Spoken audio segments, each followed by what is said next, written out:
As the saying goes, if you're not at the table, you're on the menu. White Guys! Ladies and gentlemen, welcome to White Guys. And, who the fuck are you? Dude, I was just walking, buying some pizza, and you just showed up and like, get the fuck in the van. So I was like, don't tempt me with a good time. Kenny and Matt are both not here. Number 1 and number 2. Number 2 and number 3. Thing 1, thing 2. So we got this guy. Thing 4, baby. You know his voice. You've seen his mad production skills. But have you ever seen These fucking thighs. His handsome thighs? Ladies and gentlemen, Jojo. It's my turn, assholes. Let's do this thing. Yes, my turn, assholes. We're fucking live on White Guys. Welcome to the front of the camera, buddy. Dude, I like it. I really do. Do you? Like, I told you my past all the, years in high school with the video editing. I've always been the guy behind the camera. Yeah. I'm like, I could do this. Like, you're doing it. Yeah, I get to do both tonight. Yeah. It's so cool. Like, oh, yo, Kenny, hit a button over there real quick. But yeah, man, it's awesome. I was kind of waiting. I knew this day would come where like both of them couldn't do it, and me and you were like, let's try it. We talked about it before. Well, we're doing it. We'll see. You can consider this your interview. What are you gonna do? Fire me? No, I might fire one of those fuckers. Like Kenny, we need to teach you how to use a laptop. No, that's never gonna fly. That will never work. You can't even fucking talk to a mic. We love you, Kenny. Miss you, buddy. We love you, Matt, too. Matt's sick. I'm just getting over it. You can tell I'm a little hoarse still. I don't even have health care right now. I don't know why I'm around you. Yeah. I don't think I'm contagious anymore. We'll find out. Yeah. I don't have any active sores. They're all the pox went down. The monkey pox. I was in Rehoboth for a couple days. I made some jokes about monkey pox. And then I got sick. So fuck me, I guess. Right up the ass. Well, let's get into it, man. Are you ready? Yeah, I'm excited. Yeah. I want to see how this plays out. Like, I'm always over there, but yeah. Now I gotta be like, I've really gotta be on top of the ADHD. I gotta be paying attention to you, answering you, and hitting buttons. Yes. Mainly hitting buttons. Mainly hitting buttons, yeah. Hit that. Well, the Democratic National Convention is in full swing. All those fuckers are swinging their dicks, helicoptering their little tiny penises for the USA. Ba-doing. Wee. It's like all of a sudden, these people who hated the United States, all these people who said that the flag, the United States flag, was racist and they felt uncomfortable even being around a flag, now they're all about it. They're all about the flag. It's game time, man. Yeah, and we actually have my favorite clip so far is right here. As the saying goes, if you're not at the table, you're on the menu. Shut up, bitch. Some people said they picked the wrong person to say that. I think they picked the exact right person to say it. I'm going to withhold myself from saying what I said off camera. Because she is at the table and she is controlling the menu at the same time. And she's having everything on the menu. The whole thing. Yeah. I don't remember what part that was from, but that so far, there's been lots of epic clips. That so far. Dude, they're really trying to get behind Gen Z. Like everyone's talking about like, dude, Gen Z is going to be the swing. Right. And I don't think they realize that a lot of Gen Z is voting for Trump. I don't think they realize that either, but I mean, if you looked at this convention, everybody's like, oh my God, Kamala, she's the best. Like, I just can't wait to vote for her. And they're like, what's your favorite policy of Kamala? I mean, policy? I don't, like, she's not Trump. She's not Trump. Yeah. And she's a woman and she's black. So I'm voting for her. Okay. That's all you need to know. Dude, at the end of the day, the part that scares me about America, like, everyone has, the right to vote. But at least make an educated decision on who you're voting for. I don't care who you vote for, but make an educated decision on that. Not like, oh yeah, I think her hair looks cool, I'm going to vote for her. Like, see, I don't think everyone should have the right to vote. I think there should be a test. I think you have to take a very basic civics test, American civics, how the government works, and some American history. Yeah. you know. Yeah, but then you also go down the rabbit hole, but like some people aren't fit for office. True. So we don't do anything about that. No, so, we don't. So But I don't think every single moron in this country should have the right to vote. That's one thing I am against. I agree. It would. I know it's in the Constitution, but you know, that's a document that might need to be updated. As the left likes to say, we need to change the document, so maybe we need to change the document a little bit. Yeah, that's just a can of worms no side wants to open up. I mean, giving women the right to vote was already a huge mistake, as we can see how that's played out. So. Anyway, you might be, if you didn't know that this was the Democratic convention, you might actually be fooled into thinking it was the Republican convention with the amount of flags. Like if the inside of the convention hall, fucking festooned with American flags, people dressed in red, white, and blue chanting USA, USA. You're like, wait, is this, these are the Democrats? Yeah. These are the people that can't stand America, say America's a horrible place? Yet they're over here, but yet in full swing. Yeah, and there's an interesting dichotomy that's set up. So that's inside the convention. If you go outside the convention where the protests are happening, where all the Hamas lovers are, the only American flag you see there are the ones that are on fire. And so I actually appreciate those people because they're being truthful about what they really believe in. Yeah. Yep. Right? The people on the inside of the convention actually align with a lot of what's going on with the protest outside, but they're putting up this facade of that we love the country and we love America. It's all and illusion. Eat the flag, love the flag, wear the flag. USA. There's all these USA. I'm like, what? No, fuck you.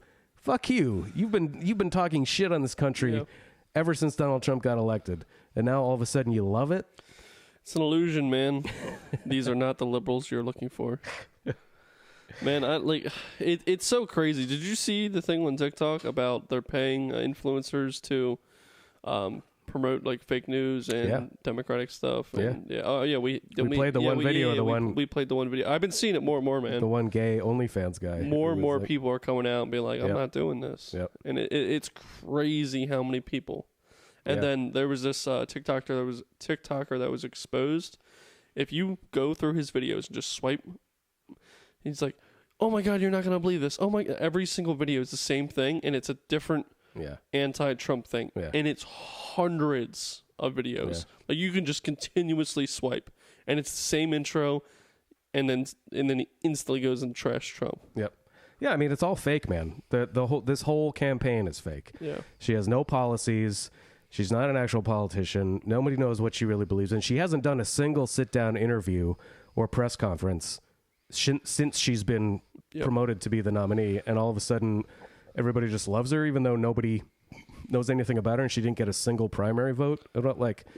This whole convention is just so fake, which is perfect because Kamala's campaign is fake. Like they have this dude Jason Isbell, I don't know if you know him, he was in this band Drive By Truckers years ago. He's like this kind of fake country guy. He's basically just like a lefty liberal indie rock guy with like a little bit of a twang and a Fender Telecaster guitar. Yeah. He's thinking about the USA, and all these people are like, oh, Jason Isbell, he's that country music guy. We love country music. Did you hear Beyonce put out a country music album? Oh my God, it was so good. I heard it was so great. Did you hear it? No, I didn't hear it, but I heard it was great. Country music USA. We love it all. And I'm like, wait, country music? Dude. That's right-wing shit, man. Dude, I know. You're not taking that. No. You're not, all of this, everything. Kamala's stealing Trump's policies about no tax on tips and like all of it. There's no substance to it. Yeah. It's paid promotion. It's paid influencers. It's this fake country music guy coming. Nobody in that fucking arena gives a shit about country music. Yep. No way. None of them do. Yep. But it's presented as this like, because they're trying to be more American than the Republicans. So like we're the real Americans now, which is a weird stance to take. Because they're like stepping over that line. Because are they going to lose all these people that actually are anti-American and are pro-leftists and want the country to be destroyed? Dude. Or are they just going to vote? They're still going to vote for her anyway because she's not Trump. So I don't know. It's an interesting gamble. I don't know how it's going to. There's so many different ways you can look at this election. Yeah. Like in so many different point of views, and there's so many different ways this could play out. But like at the bottom of the barrel, dude, it's so fucking corrupt and Oh yeah. and like throughout everything. I'm not just saying Democratic. Like there's so many things that go behind the scenes that we'll never know about. For sure. That all the time. Try to influence people a certain way or how certain things play out or all kinds of stuff, dude. And like, yeah, it's wild. I hate it. I mean, I kind of love it just for the spectacle of it all. You know, like I always say, it's like politics is like pro wrestling for ugly people with no bodies, you know, and no contact. But so I dig it that way. I mean, the other side of me is like, you know, it's kind of depressing for the state of the country. But as far as like the fakeness of it, I don't know if you saw the clip of Kamala and Tampon Tim. They stopped into a Sheetz in Pennsylvania, which right away it's like, all right, now you're alienating Philadelphia, Delaware County, and a bunch of people from the eastern side of the state. But so they scripted this whole thing. We can go ahead and play the video, and then we can talk about it afterwards. There we go.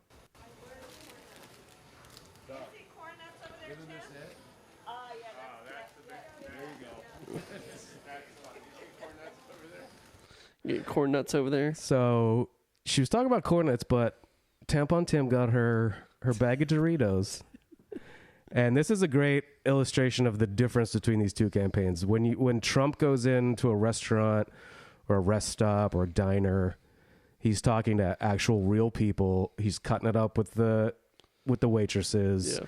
People that when they did this, they emptied out the Sheetz and brought in all their own people. They had a full camera crew there, and they shot this multiple times until they got it right to put it out. It's fucking fake. Yeah, dude. It's all fake. Fake news, fake content, fake promotions.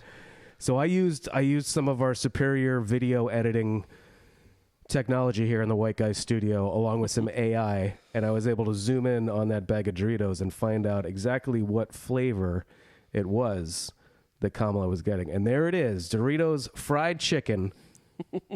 I didn't even know that was a flavor, but this should put to bed once and for all the debate about whether Kamala is black or Indian. The proof is in the pudding, it's right dude. there. It couldn't be more blatant. Yeah.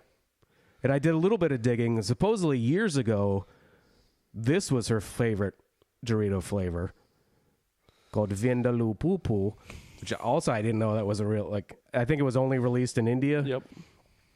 But so, you know, that was Kamala for years. Those were the Doritos she was eating, and now all of a sudden she's eating Doritos fried chicken. Now it's back to fried chicken. But I guess she's black now, so that's the way it goes. Dude, she's like a skinwalker. Yeah. Her voice fried chicken skinwalker. Fried chicken, greasy skinwalker. Oh, dude, her voice makes me so mad. I don't know why. I know. Like I said, I really try to stay out of the whole politics, but like for some reason her voice pisses me off. It's like nails on a chalkboard. It's like the same thing with what's the independent dude? Kennedy. Like, oh, I know. I feel so bad, like, because I do like certain things about him, but I cannot listen to him. I can't listen to him speak. He's supposedly dropping out tomorrow. Really? A lot of people are saying he might endorse Trump, and Trump might give him like a very prominent position in the cabinet. Some people are like, could you fucking imagine if Trump made him the head of the CIA after he keeps talking about how the CIA killed his father and his uncle? And Trump would be like, how'd you like to be their boss? That would be incredible. That would be the biggest plot. And then he would have access to the files. Yeah. Dude, he could, wow. Or the head of the FDA. There's lots of things he could do. But it would be amazing. He could expose America. Yeah. For everything we already know that happened. But back to the Doritos, I mean, I think there are so many flavors of Doritos out there, you know, and if Kamala finds the ones that she identifies with, I mean, I feel that's a great thing. That's like America. Everyone should have their own individual, so many Dorito flavors that there's a flavor for each individual person in the country. What would your flavor be? Pale ale. It would have to be white something. Be like a German Weisswurst, maybe. It's like a German white sausage. Beer or pretzels, Bavarian pretzel with cheese sauce. A good old beer pretzel, or yeah. Beer pretzel. Beer pretzel. Get the beer Doritos. and the pretzel together in the Dorito. So it's like you bite into it and it's like, All of it together. Yeah. yikes. I think I'd take the fried chicken over that. Yeah. All right, I got you. I probably would too. I mean, who doesn't like fried chicken? Come on. I heard that. Shut up. No. I don't Really? You like don't like fried chicken? Like I'll eat it, but like if I like for example if I go to like Royal Farms, Yeah. I'm not getting chicken like just chicken. Like I'll get like a chicken wrap. Okay. That's cool. Yeah, I don't know. I heard Doritos is working on a watermelon flavor. So I don't know. That might be Kamala's new one. We'll see. Oh my god! Pink on the inside and it's just like a little bit thicker and like Yeah. red on the inside. What else we got? We got. Oh, speaking of, this kind of ties into some of what we were talking about, but there's some new shit going on in the world of public sculpture, public monuments. There's been a new. This is a 90-foot bronze statue that was just put up in Houston, Texas. Here we go. And I believe, yeah, go ahead. I believe it's supposed to be George Floyd, I think. No, that's not George Floyd. Who gave me this information? That's not George Floyd. I don't know who. Did you write these notes? No. Matt wrote these notes Matt for me. probably. Matt, fuck you for writing these racist notes from. That is not George Floyd. That's Michael Brown. No. You saw the statue. No. He did the hands up, don't shoot thing. That's the monkey god, bro. Wait, I'm getting something from our non-existent producer here in my ear set. You're right about that. I've just been informed that is not George Floyd or Michael Brown. That is the Hindu god, Lord Hanuman. Hanuman, I choose you. Hanuman. It's a fucking Pokemon. It is a Pokemon. So, yeah, I apologize for that. I was given bad information. I don't know what to tell you. It was probably just the light, the way it was reflected on it. I can understand Yeah. that. So it's a 90-foot bronze statue of a Hindu monkey god. Now the third largest statue in the entire state of Texas. In Texas. In Texas. Is there like a big Indian presence in Texas? Not that I know of, but maybe there is about to be, or maybe there is. But look, I'm all for this. I mean, we started this thing a couple years ago. We were taking down these old statues, all these statues of these fucking white men, founding fathers, the Confederate generals. I say history. fucking burn them all down. If they can't be burned, demolish them, grind them into dust, and we'll start putting up some more Hindu deities. Fuck it, dude. Right? Like, dude, at this point, I am so sick of white history in this country that I'm ready to nuke the fucking... Can we just hit the reset button? Let's hit the reset button. Let's Yeah. nuke the Lincoln Memorial. Whoa. And let's build a temple to, I don't know, Vishnu? Who's the Curry. elephant one? Ganesh. Let's nuke the Lincoln Memorial and we'll build a temple to Ganesh, the elephant god. Thank God we don't get monetized yet. Right. This is like, right along the mall in DC in front of the reflecting pool. Yeah, what are we gonna make the big? I think big elephant cocks will Oh. be the columns. You know what I mean? Just chiseled into a penis. Yeah. Right? Like that's where Martin Luther King gave his famous I Have a Dream speech, was right in front of the Lincoln Memorial, you know. But what the fuck did Abraham Lincoln ever do for this country? I don't know. Freed the slaves. Sure he did. He didn't give a shit about the slaves. He's an old white man. Fuck him. I'm done with him. He had lead teeth. He had lead teeth. He didn't even have electricity. You ever see Gillis's talk about the tour you went on about him? Yes. Dude, it's great. But I say Ganesh. I say all the Hindu, animal, pagan deities. Let's bring them all over. It's time. Whites have had their time. It's Listen, time to move man, on. that'd be really weird for me because it happened to my ancestors. It's gonna happen to me. Yeah. I just can't stand in America. But could you imagine? So, Martin Luther King had his famous I Have a Dream speech in front of the Lincoln Memorial. That's gone. Now we have this beautiful temple to Ganesh, the Indian elephant god, with columns that are chiseled elephant penises out of the most beautiful marble that the world has ever seen. And instead of Martin Luther King speaking there, then Vivek Ramaswamy can give a speech there. My man. Yeah. Be perfect. We're moving on. Vivek's the future. Hey, man. Hinduism's the future. If he wants to put up a big marble penis, but run for president after the big man steps down, Yeah. I think I'd be all right with that. So we got Trump will get elected. We got 4 more years for the whites. Yeah. And then that's probably going to be it. And then American Indians taking over, baby. Some kind of Indians. Yeah. American Indians or Indian Indians. Or are there any other Indians? Native American. Yeah. I mean, Native Americans and then, like, the Indian Indians. So you have Indian Indians, you have the Native American Indians, you have Philadelphia Indians. Cleveland Indians. Oh, sorry. Yeah, there's I'd say there's a diverse. Are there like diverse- Chinese Indians? Russian Indians? No, those are mainly white. There's definitely, I mean, there's definitely more European Indians at this point. Like, right, like if you're an Indian that emigrates to a European country, say you're an Indian who goes to Germany, are you a German Indian? Same way, like, we call blacks African Americans here, even though most of them have never been to Africa. But could you be an Icelandic Indian? Could you be a French Indian? I feel like that has to happen in like mass migration. Yeah. Well, it's happening. True. Listen, man, I'm good with everyone. You know what I mean? Like I go into people's houses, do work every day, meet all kinds of different people. But I will tell you without a doubt in my mind, Indian people are the hardest people to work for. Oh, yeah. I have such a hard time doing it. Because they're like, granted, The smell?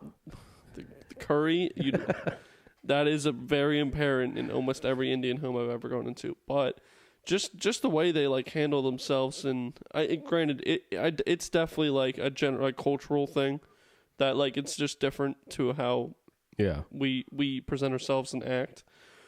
The fact they don't actually use the toilet, they just shit wherever they want in the house. And you're like, I'm here to fix the plumbing.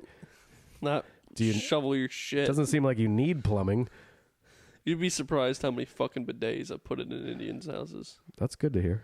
Like, no, dude, I'm with you, man. I mean, at the end of the day, if you believe in American ideals, if you believe in what Western civilization stands for, I don't really care what you look like. I mean, yes, of course, I have a slight preference for the whites because that's what I am. And anybody who says they don't is fucking lying.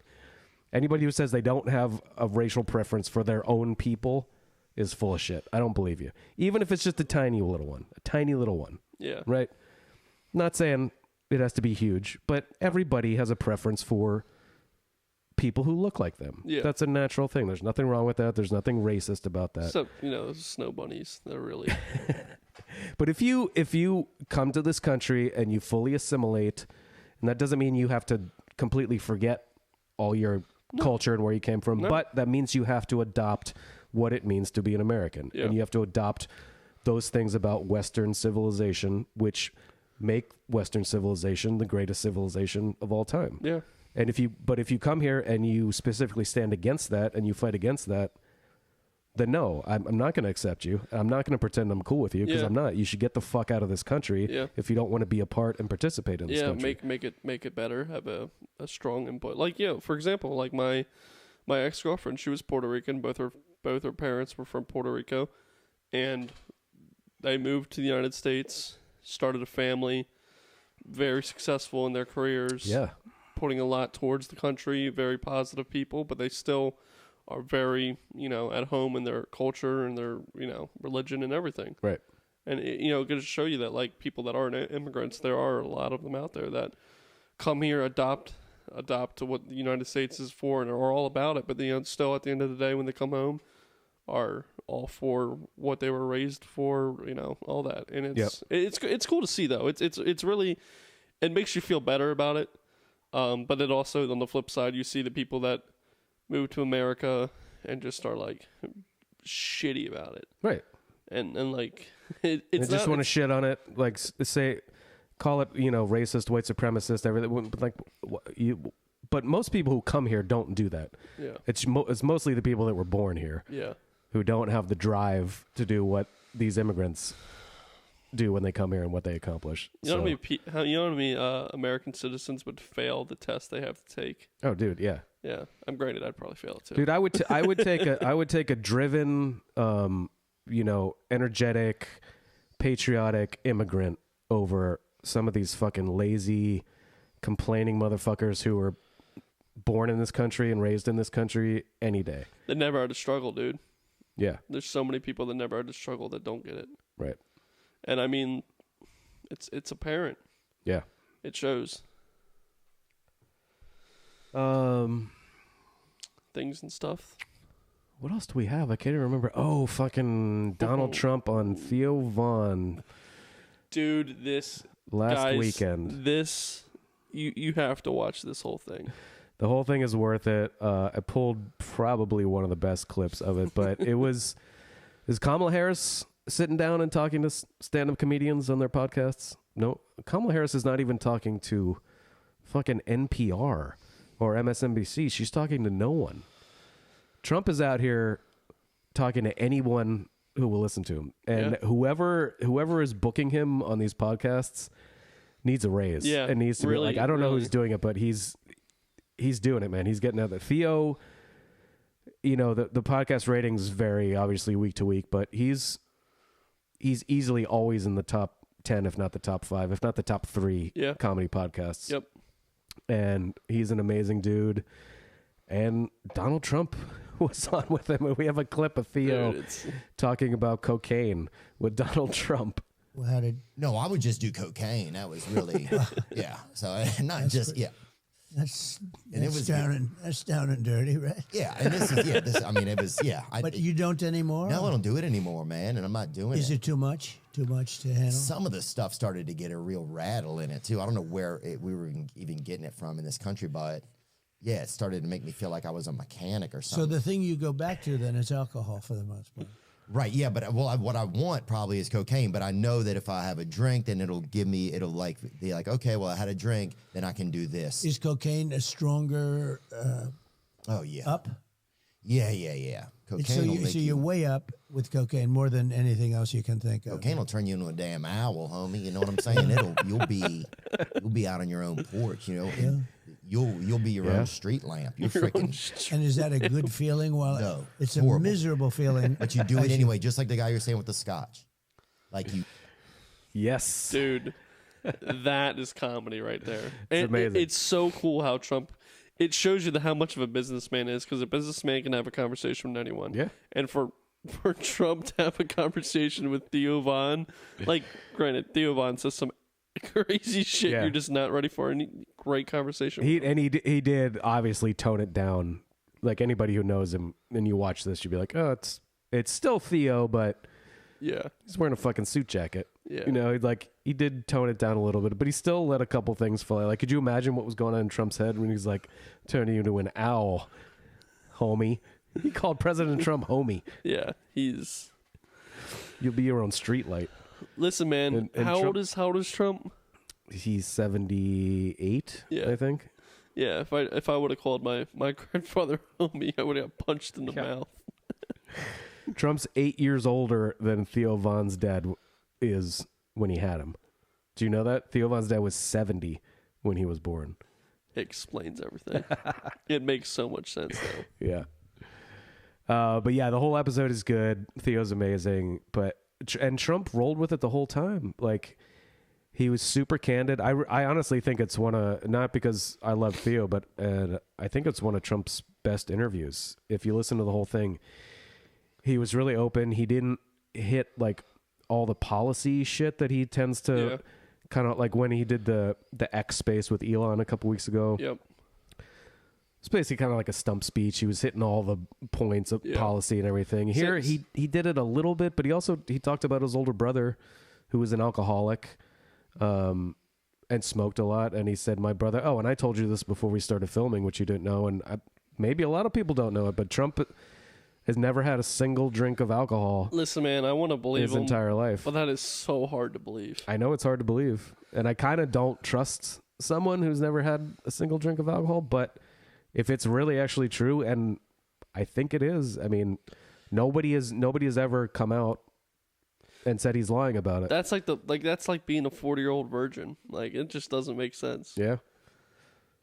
I support it, though. I mean, Hey, man, at the end of the day, it's a poison. It's not good for your body. Yeah. It's just so hard to believe that first of all, businessman. Yeah. Businessmen are under so much stress not to like fold and, go for a Yep. drink or do some blow.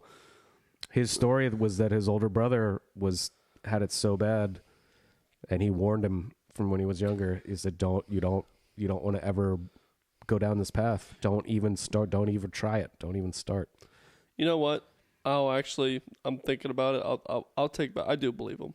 Yeah. Because I can actually relate to that, like with my whole thing with my parents and all that being drug addicts. Yeah. I had that same conversation, and I've never done anything substantially like off Right. the deep end or none of that. Just because I know like Yep. I've seen what it does to people, Yeah. and I can actually relate to Trump now There on you go. that because things like that when you witness it, someone's life fall apart from a substance or something like that, it really imprints on you, and you really think about things Right. before doing them. Yeah. So yeah, he's telling the truth. There you go. Yeah. I feel like at this point somebody would have come out with some kind of Yeah, proof or yeah. something to be like, no, he's lying. Yeah, like him We used to drink scotch together all the time. beer you know? pong in it. Yeah. I don't know. He's a weirdo, man. Hey, there's not many people out there that haven't at least tried it. It's true. Yeah. All the power to him, though. Yeah. So we'll see. I don't know. But yeah, definitely I recommend watching the whole Dude, episode. awesome. It's really good. I'm watching him again and again and Yeah. again. Dude, Theo Von's comedy, man. It's so like I can't even say it's like the awkward comedy, but like it is in a sense. It's like it's another layer of awkward comedy Yeah. because it's just so outrageous. Mm-hmm. But like it's just him. Like there's no I've never seen a comedian like him before. No, there's nobody. I don't think there's ever been anybody like him. The only person that's close to it is who's the bigger Italian guy on Joe Rogan's podcast? Joey Diaz. Diaz is close. I guess, yeah, in a different way though. Yeah. Yep. In a Like, more of a gangster kind of way. In a more of a gangster way and like less or not as kind of absurd and out of left field Yeah. really as Theo. Yeah. Like That's another guy. like cocaine will turn you into a damn owl. You'll be your own street lamp. Dude. Started feeling like a mechanic. Have you ever heard him talk about his edible trips? Oh yeah. Joey Diaz and his drug stories are so funny. Mm-hmm. You start getting the meat sweats and Oh, he's amazing. dude, Yeah. awesome. I mean, it's such an amazing time for comedy. There's so many. It really so is. many people It out really there. is. There are so many, either young talent or talent just is now just getting discovered. Like, and I feel like it's only the start. Yeah. I really do. I feel like there's so much people with so much potential that it's really gonna over the next 5 to 6 years. It's gonna really just skyrocket. Well, comedians are always have always been some of the ultimate truth tellers too, right? So Yeah. as the world gets more and more bizarre and more absurd and more flipped on its head, those comedians are going to come out and talk about that because that's what they do. That they can kind of weed through the absurdity and the craziness of the world to get to some weird truth, even if it's like a kind of a strange pathway to get to it. Yeah. They'll find that way to talk about it and try to help people understand the world. Yeah, and even on the fact too, like a lot of mainstream movies and stuff have agendas and things like that. Right. But you look at like what Gillis is doing, dude. Like Netflix series and stuff like that. Like comedians are gonna start speaking up more and more and hitting more of the mainstream and promoting what they want to promote or talking what they want to talk about on mainstream things like Netflix It's a crazy thought, man. Like comedy is slowly transitioning over to acting. Yeah. Sure. And hopefully we'll start to get more like actual comedy movies. Yeah. Because there's been a vacuum of like actual comedic movies for years now. Adam Sandler was the last. Because nobody wants to take a chance supposedly anymore. You know, but I think that's changing too. The same way, like a lot of people have said it, but like that Tom Brady raced on Netflix. Tom Brady. Tom Brody. You said Tom Brody reaced. That Tom Brady roast. A fucking stroke. Tom Brody reaced. Yeah. Is that what I said? You fucking have a stroke over there. That Tom Brady roast. There Yes, it is. got it. You nailed it. First try. On Netflix. I did that one on Yeah. it was like a turning point. Yep. I think a lot of people have said that, which I would agree with. 100%. Because that was as mainstream as you get. Yeah. It was great. It was too. 3 hours, and it was raw and raunchy. It was great. I loved it. I watched it with my mom, and she loved it. Dude. So, Yeah, I don't know if how often she watches this, but I got to say this in front of the entire internet. Norm, hands down, has the coolest mother I've ever met. yes. Like, she is so much fun to be around. She is the life of the party, Yep. and she's just living her own life. Like, it is. I've never met a woman like that before. She is so cool. Yeah. And thanks for the beach trip, too. Oh, it was great.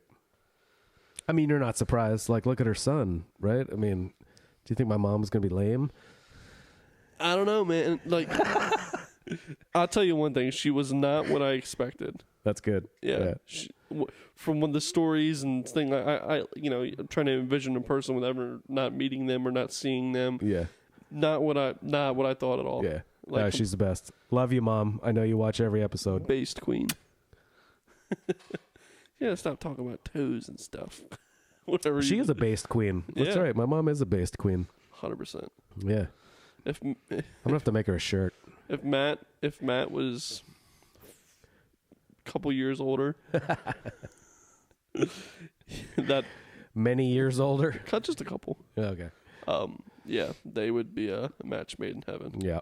Yeah. Matt could be my stepdad. Stepdaddy Matt. Stepdaddy. Dude, Don't get any fucking ideas, Matt. yeah, Matt, dude, listen, Matt's got his own thing going on. Yeah, you all have your own things going on. Well, I had a thing. Half of us have our own things going on. Yeah. Hey, man, I made the right decision.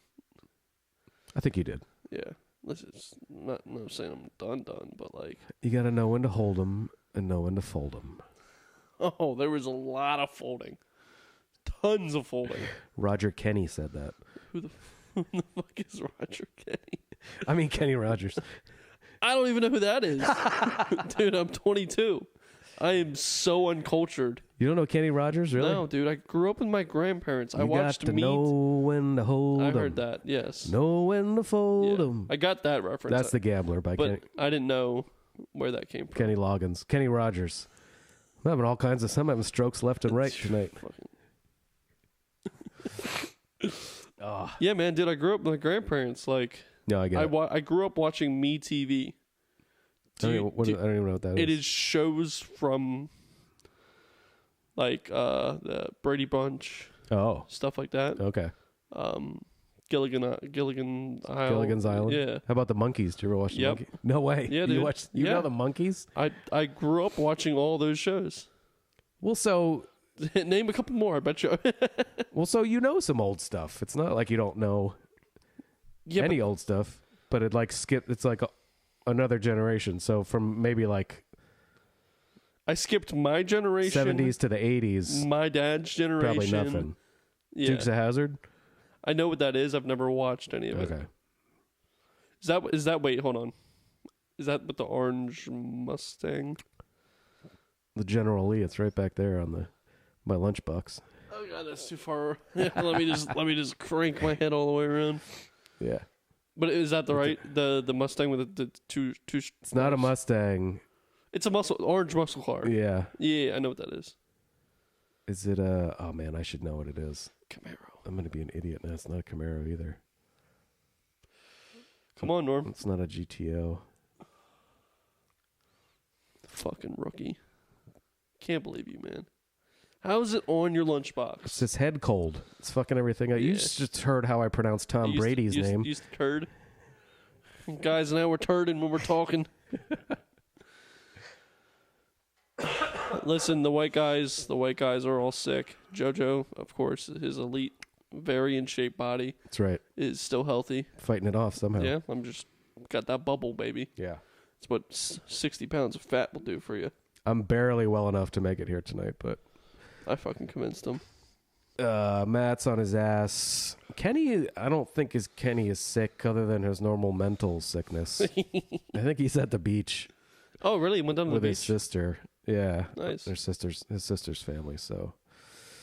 Yeah, because it's Thursday. Usually we do White Guy Wednesday. We're but this is really Thursday. trying to get back on schedule. Yesterday I was feeling even worse, and Matt was feeling worse, so we said, well, we'll try Thursday. And Matt's still feeling like shit, so. But we're here, and how did it go for you? Dude. Did you have fun? Awesome. So much fun. I had fun. Like, guys, this is the start. This is the new beginning. Yeah. Yeah, I wanted to talk to you about something, too. Okay. We might as well do it on the podcast. Sure. I am getting on a huge Linkin Park kick. Not a fan. Can't relate? I mean, I know who they are. I'm not a fan, though. Really? And music around that era. Like, similar style music and same era. Okay. But, like, dude, I've been... Of course, all of a sudden TikTok started feeding me Linkin Park. They know. Yeah. And then I just been like, let me play something. Because I have listened to Linkin Park in the past, but yeah. I always say this: music finds you when you need it the most. Mm-hmm. Dude, it's like hitting. Cool. Like Linkin Park music for right now is just like matching the lifestyle. Yeah. And I'm like, shit. It shows me how uncultured I am to all of music. Like, but it's nice when shit like that lines up, where like you hear a song or you hear some songs and they just hit you in a certain way because you're going through a specific thing in your life. I mean, I have songs like that I will never forget for the rest of my life because they hit me right at this specific time that I needed it to hit me. Yep. Like I have songs about when my dad died. I have songs about my divorce. I have songs about falling in love. And it's not even that I listen to them that often anymore, but every so often they'll come on and I'll have a brief moment in time where I remember that and can get a little emotional and can be cool. And then it'll pass. Then it'll go. Dude, it's honestly one of the it's what makes music so beautiful. Yeah. Because you have fans that follow artists, but there are those songs, those specific songs that really reach out to millions of people and reach out to them, really hit home. Yeah. And it's crazy because you could have a song that you really like, but that same song has a completely different meaning for me. Huge emotional attachment, but you just think it's a good song. It's so crazy how music can affect all these different people, but differently. Yeah. It's what makes music just amazing. Yep. Yeah, and when you have those specific memories that are attached to specific music too. I mean, that's an amazing thing about growing and experiencing time and life is that you rack up catalog all these different experiences, right? Yeah. And to have a soundtrack to go along with it. I mean, I don't know if everybody does. Maybe some people don't, but I could probably sit down. We could probably sit down over some drinks and I could write down what the soundtrack to the story of my life would be, from being a kid up to now. I probably could do that too. When I was young enough, it was all the music that my parents listened to, right? From their record collection and from radio and parties. We should do that sometime. And then it'd be fucking fun. Yeah. I don't think I've never done it before. But that's a cool idea. Yeah, it's a great idea. I think I could do the same thing. And then up to the point where you first start experiencing music as an individual, which was pretty young for me. I started buying records when I was 6 or 7. I had a whole 45 collection. Yeah, actually records. We'd go to the record store because that's what my parents did. When they always said when they had $5 left over at the end of the week from being paid and paying their bills and stuff, they'd go. And back then records were less than $1, so they buy 5 records or something, 6 records, and a good chunk of that vinyl upstairs is from that. is from them. So they started kind of my love of music really early on. Yeah. So I kind of inherited their taste in a way, and then went on my own and did my whole musical discovery, and now,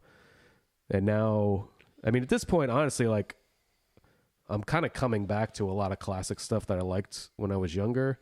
Like, I still find new stuff, but definitely not as much as I did when I was in my 20s or my 30s. Because when you get older, you get more set in your way. They say that. Yeah. Yeah. The broad horizon closes. Yeah. And I try to actively fight against that. Yeah. Like, specifically by searching out new music. Yeah. And trying to listen to new things. But I don't know. It could be simply an age thing, and that I'm not having those fundamental life-changing experiences I had when I was younger, that then when I could connect a song with that, I would never forget that song ever. And and so I guess maybe that happens less as you get older too. So maybe the new music doesn't have a deeper connection to your life because you're not. Yeah, definitely. But I don't know. I still try to listen to new shit is the point. But yeah, and a lot of your favorite artists are like one of a kind. Yeah. Like, I feel like a lot of the artists, granted I don't know all who you listen to, but are like very like famous and set in stone. Like, I can't name anyone who but yeah, you know what I mean. Like, you talk about huge rock stars that there's never been anyone like them, and like, so like in today's modern, no one's doing that. No. Yeah. So it's going to be even harder to have that. Right. Like, there's no Michael Jacksons of this generation. Right. I mean, there's Taylor Swift, but like, fuck that. Yeah, fuck that. Apparently she's getting quietly canceled. There was supposedly some kind of terrorist bomb threat at one of her shows recently too. Really? Yeah. Which, how wild would that have been? Taylor Swift gets assassinated. Crazy. I think that's how we end it. Yeah. Swifties, you better watch out. Jojo's in town, baby. Watch your back, Swifties. Jojo's coming for you. Fuck, dude. This has been awesome. This was fun, buddy. Yeah, man. Cool. How do we end these? From now on, I'm going to say, Matt and Kenny, fuck you. Good night. Peace. Wake up!